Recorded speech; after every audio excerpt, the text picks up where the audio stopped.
अस्सलाम वालेकुम। मैं डॉक्टर नौशीन। मैं आज आपको नमूनिया के बारे में बताऊंगी, उसकी अलामत के लिए। जब माओं को पता ही नहीं चलता, बच्चे बीमार होते हैं कि उनको नॉर्मल वायरल चल रहा है या नमूनिया है, तो ये खामोशी से हमला आवर होने वाली बीमारी है। ये 5 और 5 साल से कम उम्र के बच्चों में होती है।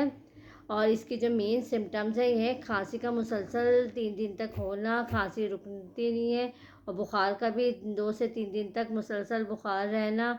और बच्चा खाना पीना, इवन दूध भी नहीं पीता, खाना पीना बिल्कुल छोड़ देता है, बच्चा वीक हो जाता है। और पसलियों में मेन जो सिम्टम्स है, पसलियों में गड़े पड़ जाते हैं। अगर ये कोई भी अलामत ज़ाहिर हो तो माएँ फ़ौरी तौर पे डॉक्टर से रुजू करें, तो ये नमूनिया हो सकता है उसको। ओके, जज़ाकल्लाह।